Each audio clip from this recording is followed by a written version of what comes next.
the intelligence agencies have been quite clear, actually, that Russia did not do this. Russia did not destroy its own infrastructure. That leaves just a few possibilities. And what makes me think that the United States did it, and I would say even before Hersh's account, is simply the fact that the United States said it was going to do it. Hello, I have today's show in English because we have a truly extraordinary and guest, an international star who's chosen to go the hard way and speak out some uncomfortable truths. And this is Professor Sachs of Columbia University, formerly Harvard University. Welcome, Professor Sachs. Good to be with you. Thank you so much. Thank you so much. And just for our audience, let me give you some background, or let me give some background. Professor Sachs was an international star when I studied at Princeton for my PhD. He was an advisor to Mikhail Gorbachev, to Boris Yeltsin, but also to Leonid Kuchma of Ukraine. He was an advisor to many of the other governments. He advised the Bolivian government on economic transformation in 1985, which when you were roughly 31, 32 years old. So you started early, and you could have, and you could lead a comfortable life, but you chose to go a different path. You started a Center for Sustainable Development. You spoke out many uncomfortable truths, and you got yanked off the air, as they say, by Bloomberg on the 4th of October, 1922, because you said the following things about the Ukraine war. A lot of the world is watching these events in horror. They view it as a horrible clash between Russia and the US. They don't see this, as we do in the media, as an unprovoked attack by Russia on Ukraine. Most of the world doesn't see it the way we describe it. Most of the world is just terrified right now. And then you also said something about Nord Stream, which us as Germans is, of course, a matter of especial importance. And you say, I would bet, so you're not sure, but you would bet the explosion was a US action, perhaps US and Poland. And it's worth to note that you advised as Solidarność, the Polish anti-communist labor union, and also the Polish government on its transition plan, and you were awarded with one of the highest honors in Poland, the Commander's Cross of the Order of Merit. So you have Poland's highest government honors, and you also hold an honorary doctorate from Krakow University in Poland. So you said you bet that most likely the US blew up Nord Stream. Can you explain? Well, I said that even before Seymour Hersh described in detail how it happened. And I think Hersh's account is right now basically unchallenged and is essentially correct in my view. We know that to blow up this pipeline required a state actor. In other words, this was a massive, massive logistical challenge. Those are big pipes. They're encased in concrete. They're 240 feet below the water surface. There are strong currents. This is a massive operation. So some government or governments did it. And then the question is, which ones? And the intelligence agencies have been quite clear, actually, that Russia did not do this. Russia did not destroy its own infrastructure. That leaves just a few possibilities. And what makes me think that the United States did it, and I would say even before Hersh's account, is simply the fact that the United States said it was going to do it. President Biden said, with Chancellor Scholz standing next to him on February 7th, 2021, excuse me, that 2022, let me make sure I get this right, that if Russia invades, that is the end of Nord Stream. And the reporter said, but Mr. President, this is infrastructure of Russia and Germany. He said, believe me, we have our ways. And As soon as the explosion happened, the former foreign minister of Poland, who's in the know, he's a very well-connected person, tweeted, "Thank you, USA."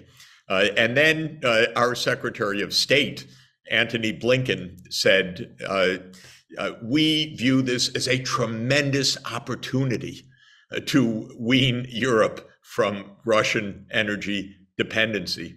Then Victoria Nuland, our Undersecretary of State, said in the US Congress, "We are delighted that Nord Stream is a hunk of metal at the bottom of the sea." Well, you really don't get much more than this. They're delighted at an act of international terrorism. They said Nord Stream would end if Russia invaded. Seymour Hersh's account describes technically how this was accomplished. And frankly, Europe just doesn't want to look at this. It's, oh my God, it's our ally. What are we going to do? So the German government won't report to the Bundestag. The Swedes won't report to the Germans. It's an unbelievable confusion, except for the fact that if you're an American, 68 years old as I am, you've lived through lots of covert operations. This is normal for the United States. This is not exceptional. That's maybe what's hard for people in Germany or people in Sweden or people in other places to get their head around. If you're an American, well, this is what Americans do. This is what covert operations are. We've been doing this for decades. And so I think it's, someone could come along with another story, but frankly, I'd be very surprised. Well, there is another story.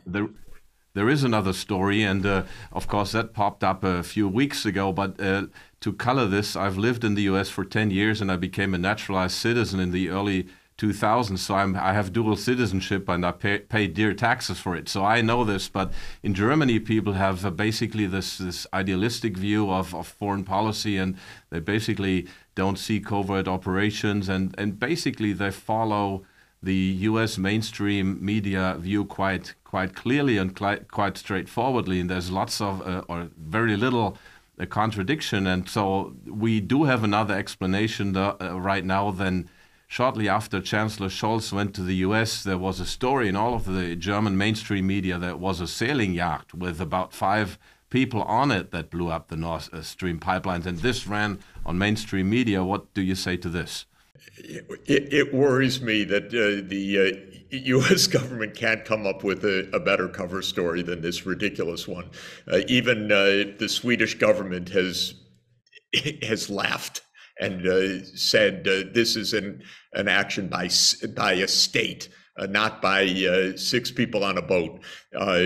This is ridiculous, frankly, and it would be interesting to know what President Biden and Chancellor Scholz discussed privately when they didn't have a single aide around, didn't do a press conference, and then this story appeared the next day. Again, frankly, this is so typical, except I would say that the cover stories are getting more and more ludicrous. Nobody believes this story. It was, of course, repeated in a few mainstream places, but that's a game. That's not a real story. It's important for people to understand. Let me give you another point. A top journalist of one of our top newspapers that basically pointed that the Russians did it at the beginning said to me privately, when I met him just afterwards, I said, I think the U.S. did this. He said, of course the U.S. did this. Of course the U.S. did this. Who else? I said, why doesn't your paper say so? And he said, well, the editor's not so interested in that. And I said, it's really disappointing for me because a long time ago when I was young, your paper ran the Pentagon Papers about the lies in Vietnam. It ran the Watergate exposés. He said, oh, that paper is so dead and gone. We're in a game. Unfortunately, I think a lot of people don't understand it. But if you've been around U.S. foreign policy, as I have for decades, it's transparent. It's not even hard to decipher.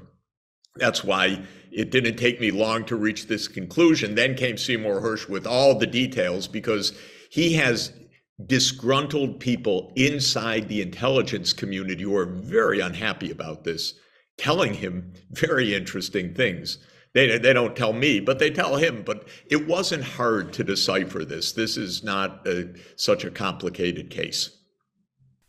It looks pretty clear, but if all the media go the other way, it's still difficult for ordinary people, or for people who are not in the know, to believe the opposite point. Although it looks quite logical if you see how countries operate. And you said, and you wrote a piece, and you wrote books on U.S. foreign policy, and you wrote a recent piece this April 13th, where you said that you completely agree with Emmanuel Macron, that he spoke the truth when he said that the European Union, though an ally of the U.S., does not want to be a vassal of the U.S.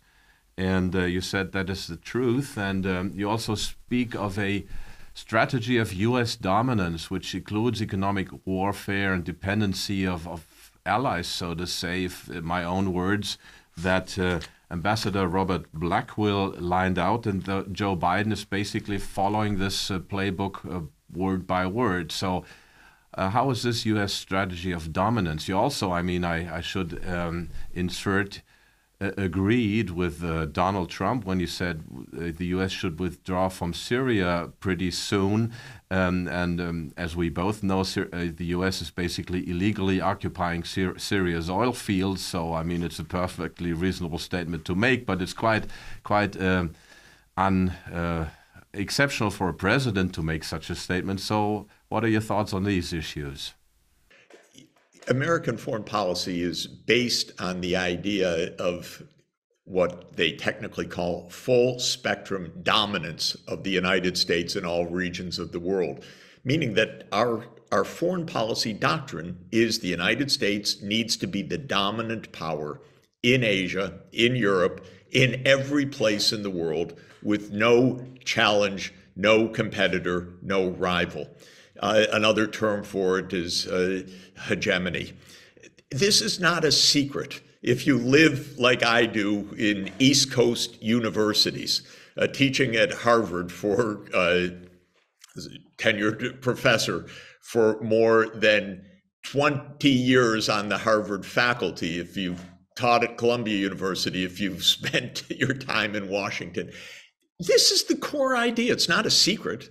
And I present in this recent op-ed writings of one of the leading U.S. foreign policy experts inside the government, Ambassador Robert Blackwell, who says, yes, it is America's grand strategy to have dominance. Or people could read, Robert Kagan, who is at the Brookings Institution. He's the husband of our Undersecretary of State, yes, Victoria Nuland, and read the book, The Return of the Jungle. The idea is the U.S. is the garden and the rest of the world is the jungle. And the only way that we're going to be safe is if the U.S. Dominates and holds back the jungle. May I insert for that? Basically, you have to sometimes convert civilized states into jungles to be able to guard it. Is that right? Well, what the U.S. foreign policy is based on, unlike all other countries almost, which use diplomacy, the U.S. uses regime change as its core instrument.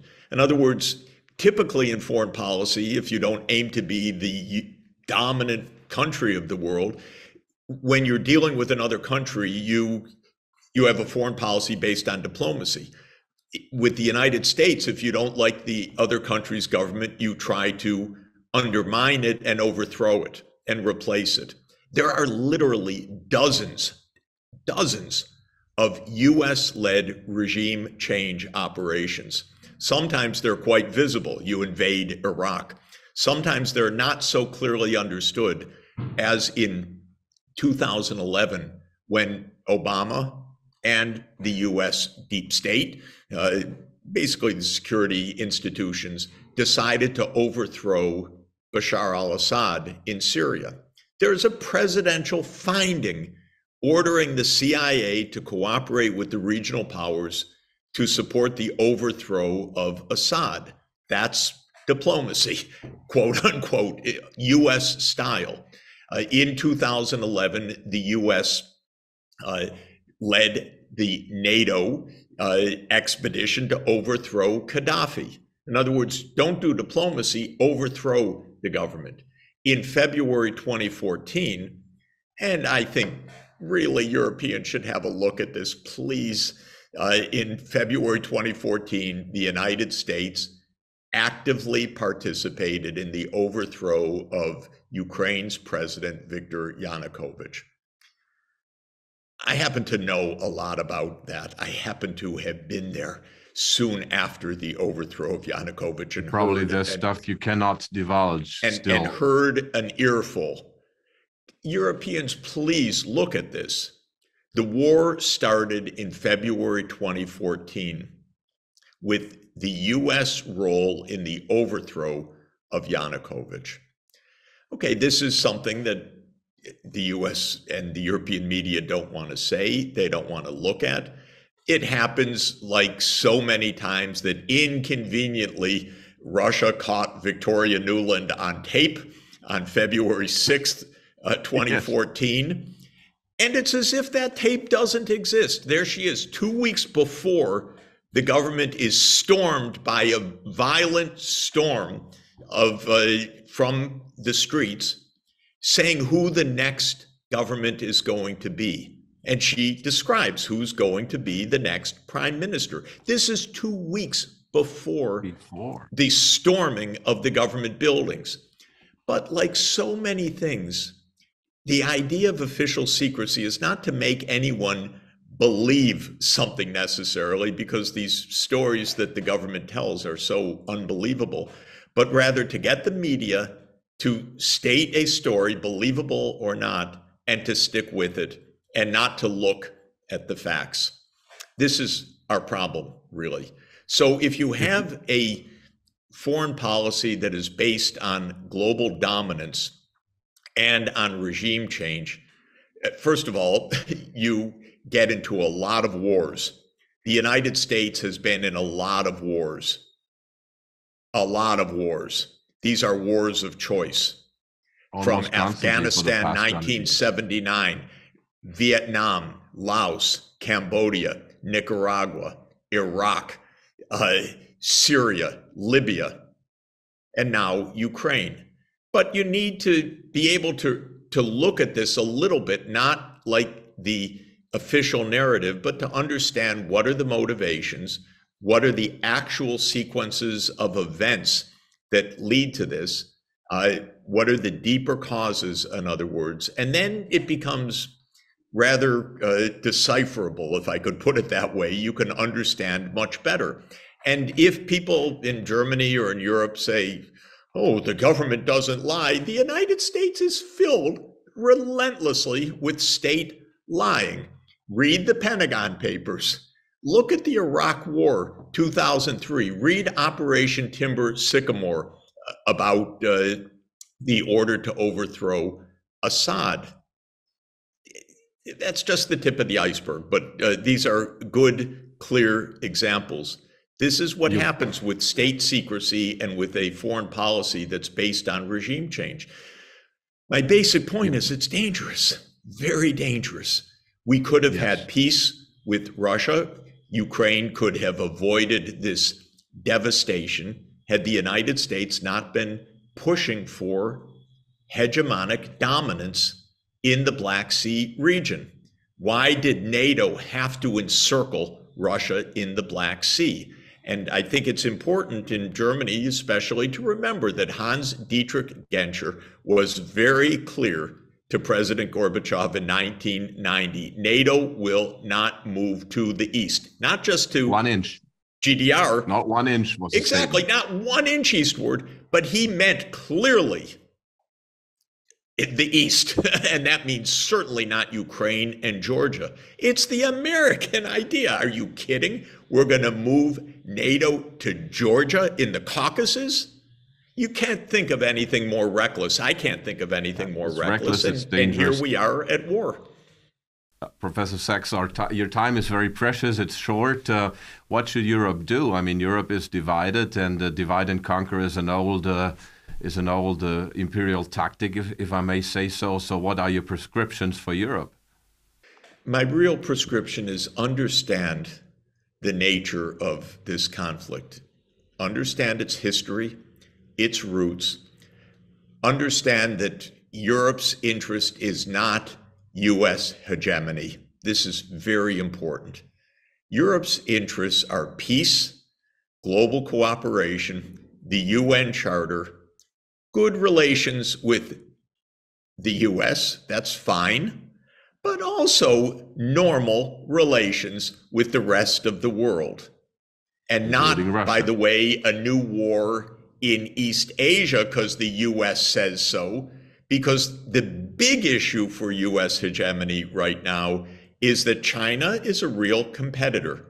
And that's fine. It's 1.4 billion people trying to become prosperous like the rest of us. That's all this is. If I may insert, you have also said that China could do. I mean, China lifted those people out of out of poverty. So it's a tremendous achievement. You said China could do a lot to help the world develop, and we should bring it into and use it, and then not confront it. So that's your view on China. I've been going to China for 42 years, many times a year. I have students who are senior officials. I have friends. I have colleagues. I have watched China go from an impoverished country to a place of prosperity and a place of opportunity and a place of innovation. And I say, wonderful. Isn't that wonderful that after a century in which China was invaded by Britain, the Opium Wars, invaded, by the way, to force China to become addicted to British opium, invaded by other European powers, invaded by Japan, reduced to poverty, that China has recovered. Let's be friends. Come on, this isn't so hard. We don't need American hegemony. We need cooperation. We need peace. We need solving problems like climate change. We don't need the drumbeats of war everywhere. And Europe, of all places, should understand this. We're working on it so that Europe understands this. These are great final words, but let me add one final question, Professor Sachs. I mean, you've been advisor to presidents, to prime ministers, to the UN Secretary General, to 3 successive Secretary Generals. So you could have chosen a different path. You could have been a little less outspoken, or, I mean, live a life in comfort. Now you're getting a lot of, let's say, of course, contradiction from the mainstream media. So that is quite a rough place to be in. What made you choose this path and speak out so openly? Because it takes courage, and it takes courage. The higher you rise, the more courage it takes. So what makes you speak about matters so openly and so frankly, and speak your mind? I want peace. I have grandchildren. I want peace. I don't want hegemony. I don't want conflict. I don't want nuclear war. I want peace. And we can have peace if we're honest, and if we're honest with each other and mutually respectful. So that's my basic idea, that we should respect each other, we should tell the truth, we should stop the propaganda, and we should find the way to peace. Professor Sachs, thank you so much, and we're delighted to have had you here, and this will make a difference, and please keep on doing your work. Thank you so much. Really a pleasure to be with you. I really appreciate it. Bye-bye.